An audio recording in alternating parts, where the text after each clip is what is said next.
Hey, can we talk? How'd you get in here? It's about my position here at Armoured Media. None of the staff are supposed to speak directly to me. I thought I made that very clear. Look, working for Skeptic is great and everything, but he's holding me back. What? I can do more for you. Like what? Just putting me in your videos will guarantee you more views. How? I'm the most popular character you've got. It's true. All your characters fucking suck. I can also find you things to review. For example, Your Movie Sucks has created a playlist and he wants you to contribute to it. Yeah, I bet he does. What? I mean, look. Adam is clearly super gay for me. What? Yeah, man, he totally wants to my Oh my god, you really are full of yourself. Well, I mean, there's ego and then there's just being honest. You're not attractive at all. Okay. Hey, Adam of YourMovieSucks.org asked a bunch of cool YouTubers to participate in a playlist he created about traumatic childhood entertainment. I had a lot of trouble deciding what I wanted to do for this, and a lot of the good ones were already taken by other people, like The Dark Crystal, Labyrinth, even Pengu. You couldn't let me have fucking Pengu? You petty fucking piece of shit! The playlist as of now seems to be coming along quite nicely. I'm actually a huge fan of a lot of the creators that are participating. I definitely suggest you check out the playlist. The link is in the description below. I wasn't really that easily scared when I was a kid. I mean, hell, I grew up with Terminator, Alien, Are You Afraid of the Dark, Goosebumps. In fact, I invited the feeling of being creeped out and scared, because I enjoyed the thrill of it. There are two things in particular that really creeped me out that I seemed to watch a lot when I was a kid, and that was puppets and claymation. I didn't understand it at the time, but it's obvious now as an adult that part of the reason for that, at least, was because of the uncanny valley effect. This is a phenomenon where an artificial character looks so real and so human that it confuses the facial recognition part of your brain and it like triggers your fight or flight response. And to be honest, if you're unfamiliar with the uncanny valley effect, then this is the first YouTube video about movies that you've ever watched. You know what? Let's use Pengu as an example. Fuck it. I don't give a fuck if that cock-gobbling, limey, asshole piece of shit already fucking did it. Fuck him.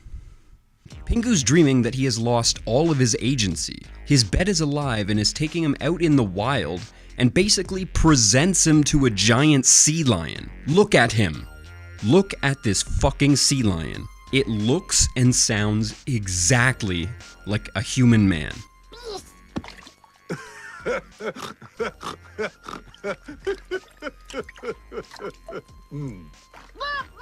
Is this not the creepiest fucking thing that you've ever seen? The sea lion then proceeds to toy with Pengu's life, laughing the entire time.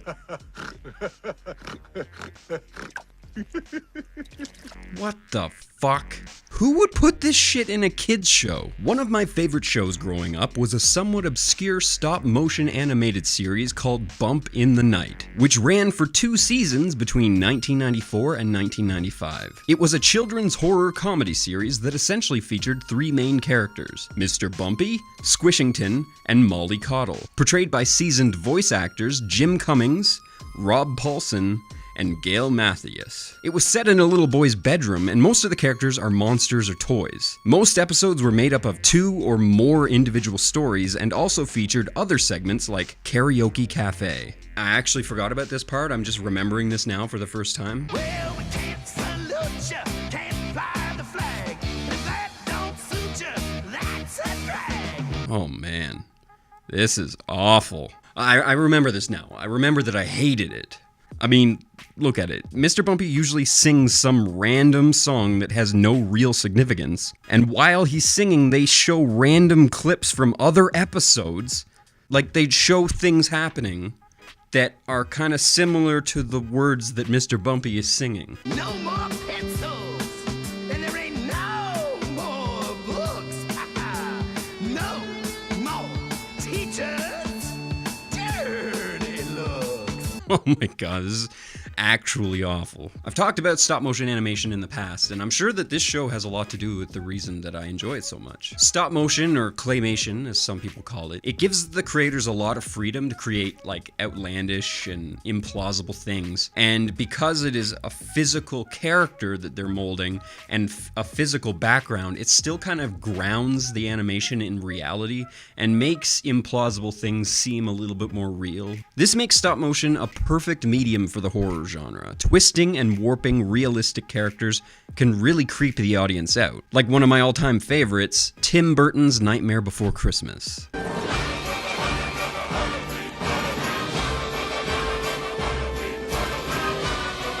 I know what you're thinking. Greg, you said you like being scared. How could a children's show that came out when you were 10 years old actually scare you?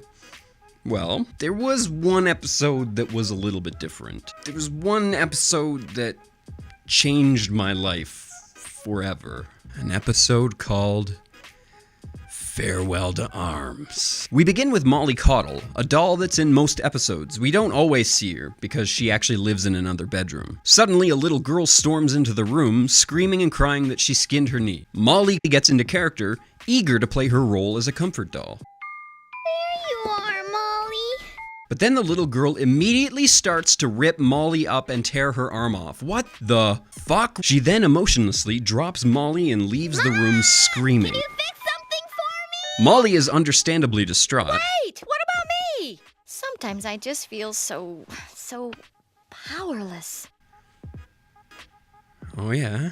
We cut to Molly's dollhouse, where Molly is pondering her existence, wishing she had some kind of control over her life. I almost wish I were someone else. When suddenly she gets a knock at the door. It's Mr. Bumpy in Squishington. Bumpy can immediately tell that something's wrong with Molly. Oh, what's wrong, Toots? You can tell us.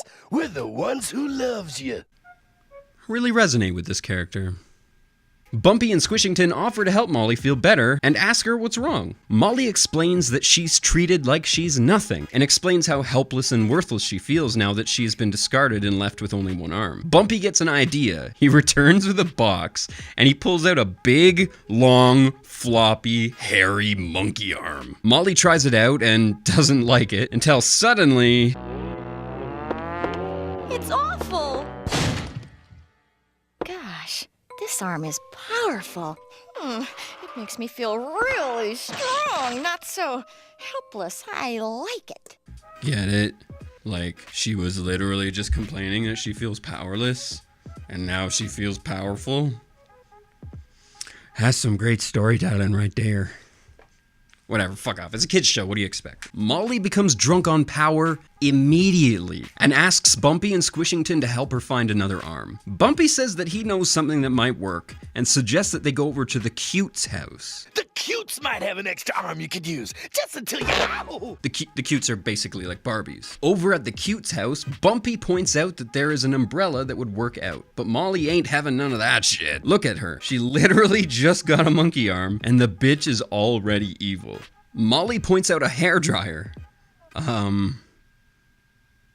Okay. That's a weird choice. I literally cannot think of a single reason why you'd think attaching a hairdryer to your arm would make you in any way powerful. I can't think of a single practical use to have a hairdryer for an arm.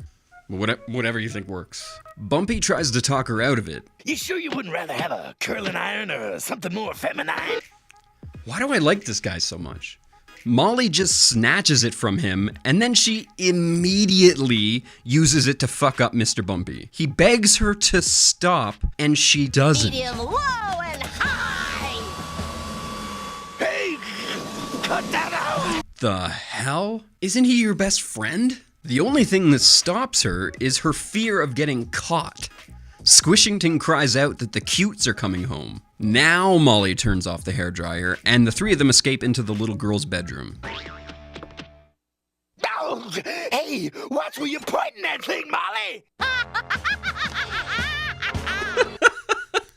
This girl has no willpower. Oh, this is shaping up to be a great message for children. You see, kids, just a little bit of power will completely corrupt a woman. Molly thanks the guys for their help and asks if they could help with some more. I hate hate to ask this. Bumpy seems eager. Ask, ask. We're your friends. Oh shit, you know what this is? I figured it out. This is the friend zone. This is the friend zone. I get it. Why else would these guys put up with so much abuse and still be willing to help her afterwards? I'm pretty sure this show single-handedly created the entire MGTOW movement.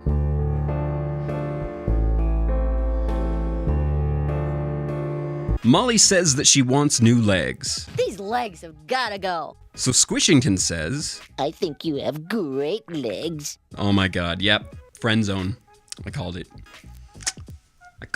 Friend zone. Can you not see how badly Squish wants to be between those legs? So Molly replies, Not great enough. I need more powerful legs, maybe with some armor. Guys, red flag. This bitch is officially crazy. Guys, it's okay to say no to a crazy bitch. No matter how much you love a woman, you never give her new arms. Trust me. The guys begin to rack their brains, but the only person they can think of with armored legs is Destructo, and he's the little boy's supervillain action figure. Molly starts to implicitly threaten the guys, and then just flips and starts to play on their sympathies. I mean it, Bumpy. I need it, and I need it now. Didn't you say you'd help me? Are you my friends or not? Wow, that is so manipulative. In the little boy's room, Molly scouts Destructo's box. While they have a moment alone, the guys start to talk about how outlandish Molly's request is. But before they have a chance to say much, Molly comes over and puts the plan into motion. Squishy, you stand guard, but be prepared for a fast getaway. Bumpy, come with me. Bumpy starts to try to pull off Destructo's legs and... Oops. Oops. He woke up. What the? Go! That does it. This calls for a heat-seeking fist missile. Help me. Ow! It always breaks immersion when the same actor is playing two characters in the same scene. Bumpy dodges a few fist missiles while Molly ganks the legs and everyone gets out of there. Piece of cake! Let's go! Wait, what? How did a leg upgrade change your voice? That don't make no sense. Before they leave, Squish grabs her legs. Oh yeah, I see what I told you. Later, Squishington and Mr. Bumpy reconvene in the bathroom. Squishington says that he's had a rough day and is unhappy with Molly's behavior. I don't like the way Molly has been acting. Molly rolls into the scene with a brand new body made out of a can. This is the real me. Holy fuck. Squishington runs off to bed, but Molly demands Bumpy stay to help her. Listen, we're gonna turn in now and...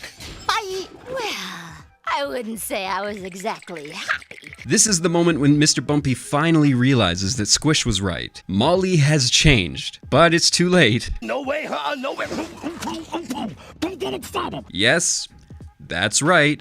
Molly wants to change her head, the last part of her that's original. Does she know that that doesn't make any sense? Molly says she wants a head with eyes that can twist around corners and look up and down, and yeah, you get the picture. She wants Bumpy's head. Most of the stuff I've said so far was a little bit creepy, a little bit above the creep level that I'm usually used to as a kid. But all of the stuff that actually traumatized me is in like the last couple minutes of the show. In comparison, everything I've said so far is fucking child's play. Molly pulls off her own head and flashes it in front of Bumpy's face. Don't you see? I want your head, Mr. Bumpy. Give it to me! Holy shit. I was not even remotely prepared for this when I was 10. I was having enough trouble with like her limbs just being pulled off and flopping around. But like, somebody ripping off their own head, that's too much. That's too much for a kid's show. Bumpy runs away and Molly throws her fucking head at him. Why is this in a children's show? Molly then proceeds to try new heads on. This is Molly Cottle. I'm not here right now, but when you hear the beep, give me your head!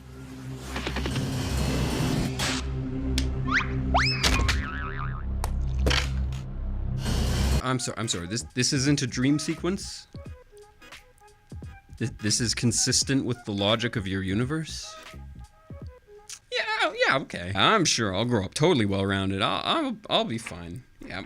This doesn't explain literally everything that's wrong with me. Somehow Squishington got Molly's head and added it to the collection of discarded body parts. 10-year-old Greg just sees a dismembered woman's body right now. Like a fresh, dead body. And Squishington starts like fondling the body and putting it all back together. I know you had a thing for her, dude, but oh my god, what the fuck is happening? Squishy. The original Molly wakes up and is normal again. Squishy. What happened? Oh. Nothing. I swear I wasn't doing anything creepy with your discarded body parts. Real Molly then confronts the monster version of Molly and comes to grips with who she really is and realizes that she's actually happy to resume her role as a comfort doll. Molly, of course, is no match for the monster, so the monster just throws her across the room. What do you know about power? No matter though, because the little girl returns with Molly's old arm and kills the monster. You are not my Molly! Deus Ex Machina, anybody? Then the little girl puts Molly back together and bing, bang, boom, end of story. I know this doesn't sound like that big a deal. It wasn't that scary. It wasn't that it creeped me out so much. It wasn't the imagery. It wasn't the freak out. It wasn't the dismemberment. And as scary as the head part was, that wasn't really the thing that changed my life. The really traumatizing thing to me as a 10-year-old was the way that Molly slowly transformed into a new person every time she put on a new body part until she changed her head and literally became a completely different person. But then it turns out that the original Molly still exists and that she still exists in the old body after you put it together. Like, how did this new Molly even come into existence? I didn't understand. I was trying to piece it together. Like, did this new Molly already exist but didn't have a body to manifest in and then manifested in the new body when it was assembled? Or did this new Molly not exist at all until she was fully assembled? Or did she slowly come into existence while Molly was slowly putting the pieces together? Or does this new Molly not even technically exist and is like a soulless robot? Or is it the original Molly just twice? Or is it the old Molly still and the new one's like a golem with a completely different soul? Do their minds exist separate from their bodies, or do their minds exist inside of their brains? Or do they have souls? This was such a mindfuck that it made me question the very nature of my existence. It made me fall into a deep, deep depression and a somewhat existential crisis. At the age of 10. I mean, I didn't even know if I existed. I didn't know if I existed in my brain or if I had a soul. Holy shit, no wonder I became religious. It's just like the whole Greek of Theseus riddle. It's a philosophical riddle. A ship leaves shore, the ship of Theseus. Day after day, the ship gets battered by storms, and the crew has to keep replacing parts, until by the time it lands on the shore again, every single part of the ship has been replaced. So, is this the ship of Theseus? Or is the original ship of Theseus floating out in the Mediterranean somewhere and this is a new ship? There's no really right answer to that. Okay, so imagine being faced with this riddle at age 10, but instead of it being an inanimate object, it's your body parts, and you're 10. I actually forgot that this episode existed. It was only a coincidence that I remembered. What happened was Adam asked me to make this video, and right afterwards I just happened to be watching Futurama on Netflix, and Futurama did an episode where Hermes replaced all of his body parts with robot parts. They fucked up the ending though. What they did is they replaced his human brain with a robot brain, and instead of it being two Hermes, the robot version of him just took on the identity of the robot brain, which was a reoccurring character. There was a reason Futurama sucked after it went to Comedy Central. So that's my childhood trauma. Let me know in the comments below the scariest movie or show when you were growing up. I almost didn't go with Bump of the Night. I was gonna do The Last Unicorn. I know the poster makes it look like a little girl's movie, but no, it's really fucked up.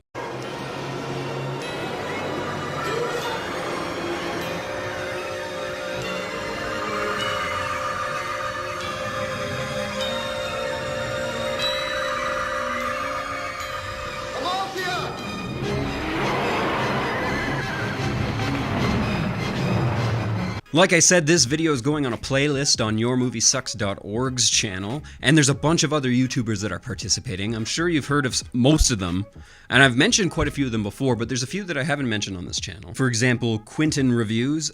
Quinton called Adam a horse fucker? That's not called for. I mean, Adam's a cat fucker at worst. Then there's the Odd Ones Out. Not that he needs a shout out from me. I like the Odd Ones Out so much that I actually bought this to support his channel. Feel free to buy my t-shirt anytime, James. History Buffs, they're pretty good. Chris Stuckerman, he's a household name on YouTube by now. Then there's one more, it's Max Landis? Never heard of him. Feel free to check out the playlist. I guarantee you will not be disappointed.